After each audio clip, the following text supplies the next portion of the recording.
breathe underwater with total freedom. Shut up and take my money. That sounds awesome!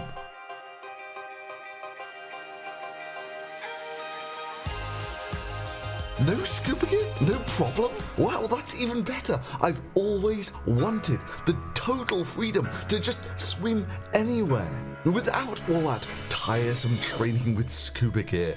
I just want it simple and easy so that I can do it in my thong. It raised over $1 million Aussie dollars on Kickstarter, and not to be outdone, almost $2 million on Indiegogo. This sounds amazing. So why is my scammer sense tingling?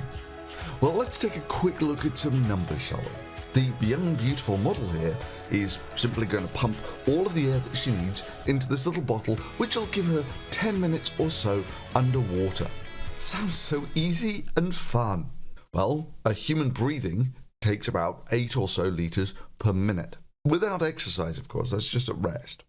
So for 10 or so minutes, that's going to be about 80 litres. She's going to have to pump 80 litres into that bottle using what looks like a really quite tiny pump. Now let's be generous and say the piston there is about 1 centimetre by 1 centimetre, and the drawer of the pump is about ½ a metre long.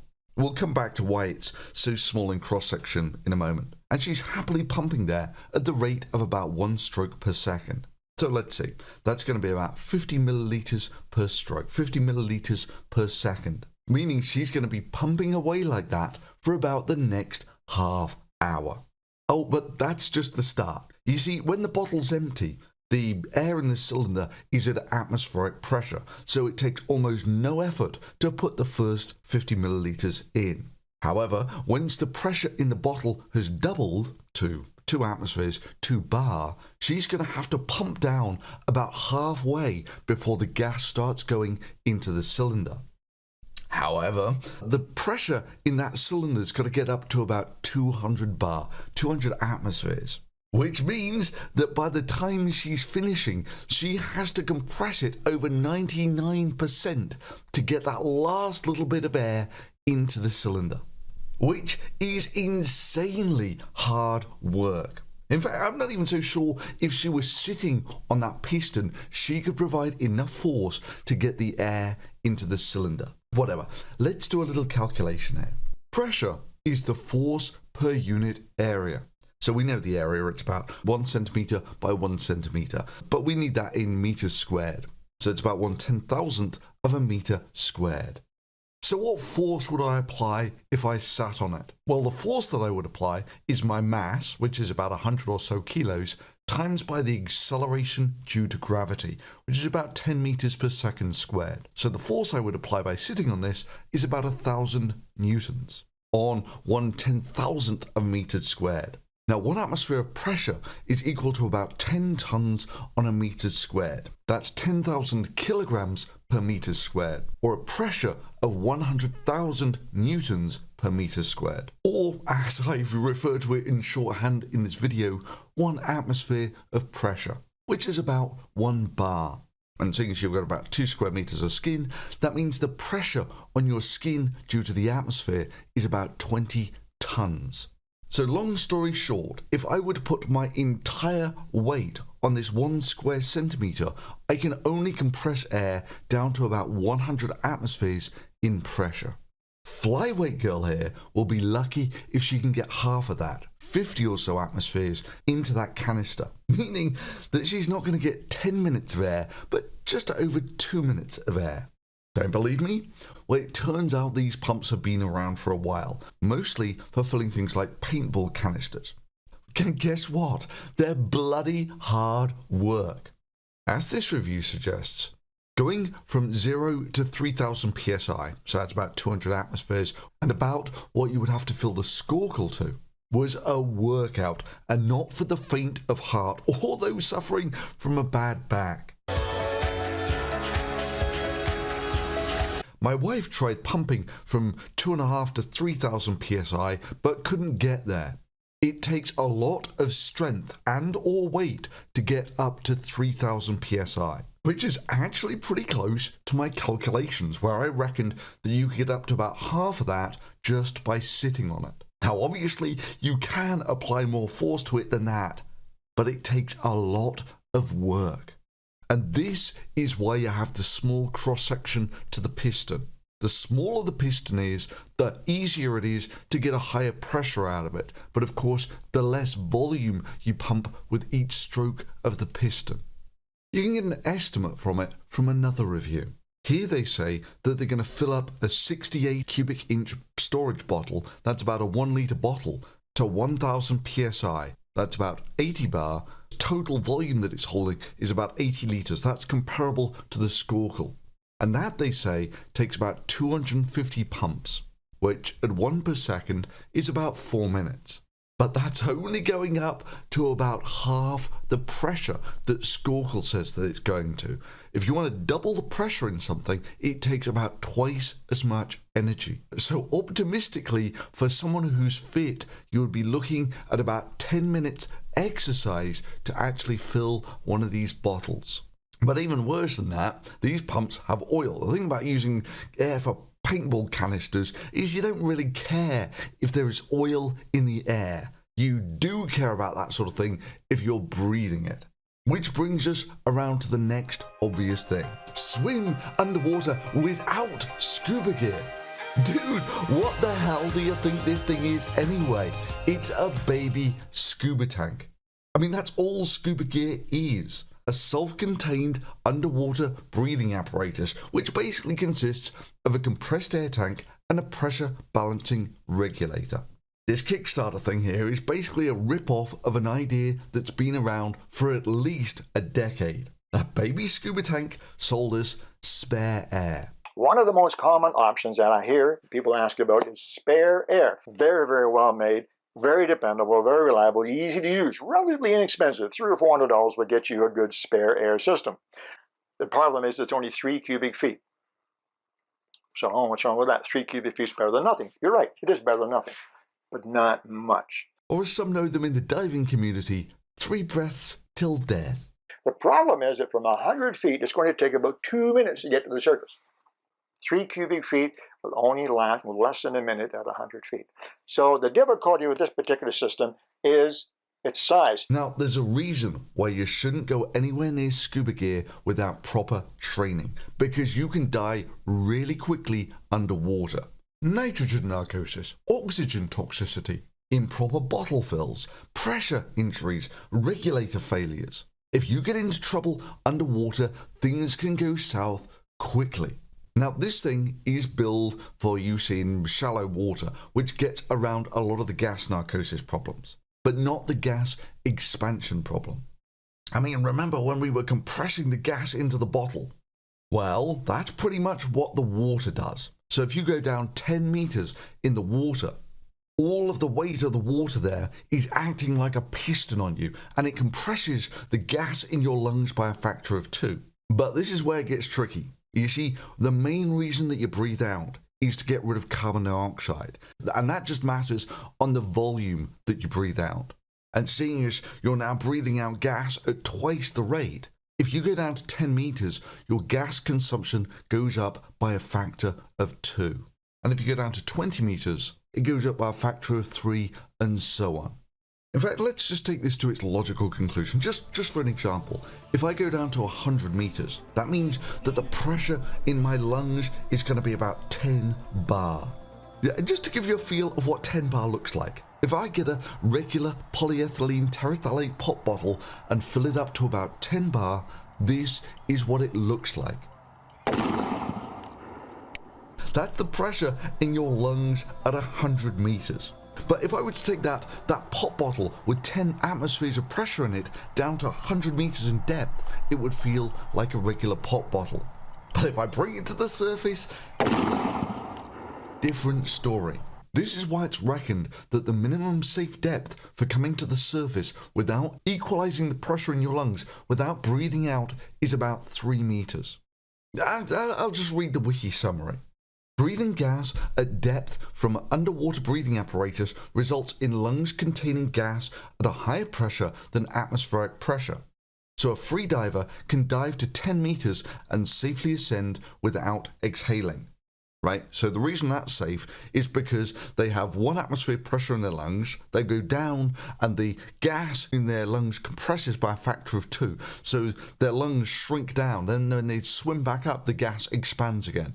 Whereas a diver who inhales at 10 meters and ascends without exhaling has lungs containing about twice as much gas at atmospheric pressure and is very likely to suffer life-threatening lung damage. If you surface rapidly, you're in real danger of pressure damaging your lungs. Now go down to 20 meters, 60 odd feet, and your snorkel won't last 10 minutes because you're using gas 3 times as quickly. It'll barely last 3 minutes. Or remember our poor little girl here in her bikini, who with her snorkel with 50 atmospheres in it. She's only going to get about 30 seconds at this depth. Now go down to a decent scuba territory and you can start to understand why many divers call this sort of thing 3 breaths till death. Now let's give Scorkl a little credit here. They do kinda have a warning, underneath that freedom to swim anywhere headline. Yeah, they don't quite add the little clause there. But if you don't know what you're doing, you can very easily end up killing yourself. In fact, this was the concern of many who know the dangers of scuba diving, is a device like this can lull people into a false sense of security. I mean, look, bottom line, at 10 meters, this thing is almost pointless anyway, because you're only going to get about 5 minutes air out of it, with no pressure gauge to tell you when it's your last breath. Actually, I kind of take that back, because they do claim that they're going to put a pressure gauge on this thing. Not that it's going to be terribly much use, because you're going to have to take it out of your mouth with no safety straps or anything to check the pressure gauge. And it's basically going to be useless for telling when your air is going to run out. When you try to breathe in and there is just no air left in this cylinder. It's got all the dangers of scuba diving on the cheap without any of the benefits. Look, regular scuba gear, you get a regulator, a spare regulator, a lot of air. Here, you get a few minutes of air through a single unmaintained regulator, which is just held in your mouth. That's the only thing that secures it. You drop this, your air supply is gone. No harnesses, no nothing. Hell, I've had divers tell me that you can get jaw fatigue even with proper diving gear, let alone one where you've got to hold the entire cylinder with your mouth. Plus, there's a reason why divers have things like dive computers, depth gauges, tank pressure gauges, and they're mandatory when diving. This experience was won by many tragic deaths. Now, if you know what you're doing, scuba diving isn't actually that dangerous. It's comparably dangerous to driving. However, if you don't know what you're doing, you can get into trouble and die really quickly underwater. Which is why most countries around the world require you to get a diving license. Now, when I first saw this thing, which was a year or 2 ago now, it had raised about $1 million on their glitzy Kickstarter and another $2 million on Indiegogo. I mean, let's take the Indiegogo campaign, which was completed almost 2 years ago, with the promise that they would start shipping within about 4 months of the campaign completing. And here they are, over a year later, still making excuses as to why they've not done anything. I mean, just take a look at some of the comments from 3 months ago. Lawsuit time for this idiot scammer. This has been delayed 2 years too long. I demand a refund or a lawsuit is coming your way. Merry Christmas! I ordered this with what was supposed to be plenty of time. Wanted this for vacation 4 months ago. All the delays, will backers be getting a discount or a credit towards items, accessories in your online store? No reply. Merry Christmas, David. Please issue me a full refund. Thanks. Hello, please refund my money. Now, you might recall me saying that this is almost exactly the same thing as SpareAir, which has been on the market for over a decade, which makes some of the Indiegogo campaign comments The Indiegogo campaign that raised almost $2 million. Even funnier. Now, the timeline on Indiegogo was comparable to that on Kickstarter. It was fully funded about 2 years ago, except rather than shipping them within 4 months, they were going to be shipping them within 3 months. And boy, are the comments some doozies. So this was 17 days ago now. Can't find Scorkl on Amazon. See lots of SpareAir devices, which is something completely different. You can't fill those with a hand pump. Which is ironically right next to a hand pump, which you can buy on Amazon, although not for about $200, but for about $50. And here's just a flavour of their most recent comments. Hello, how can I get a refund? What about the February update, whether the goods will come? Indiegogo really is the worst crowdfunding. Most campaigns, I never receive anything, and no one is answering. Indiegogo does not care, and as soon as I try and organise the people here that I've been conned, my message gets deleted.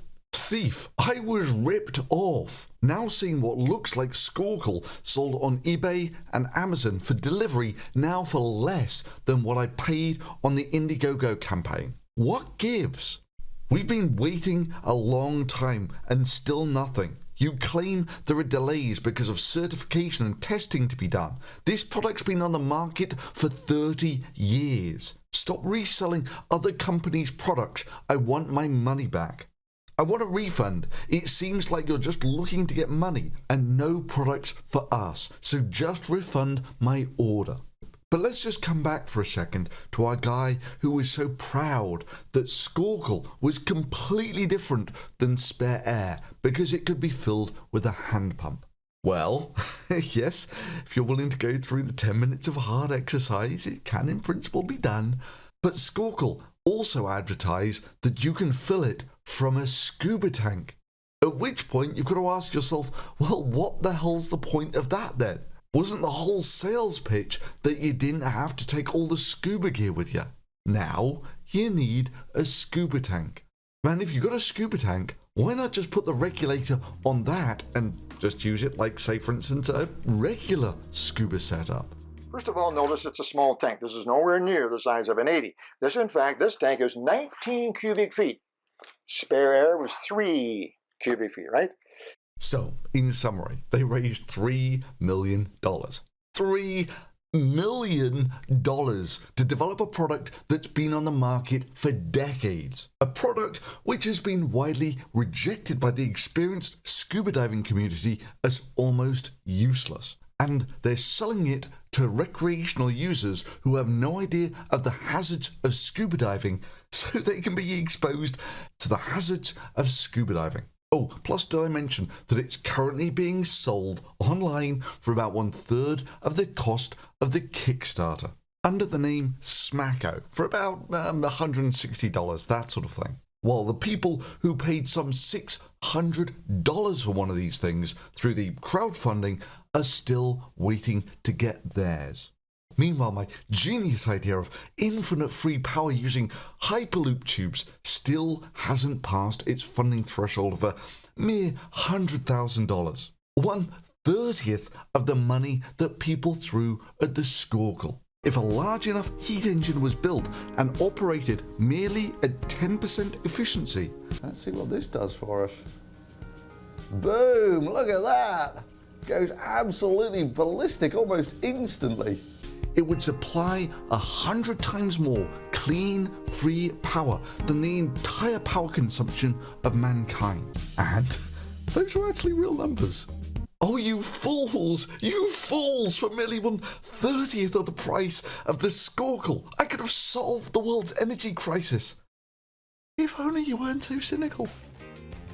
So, I hope you enjoyed that, and if you did, be sure to give this video a thumbs up, and make sure that you don't miss out on new content by subscribing and hitting the notification bell. And as ever, if you really enjoyed this and want to support this channel directly, you can do it through Patreon, and I'll leave the links below.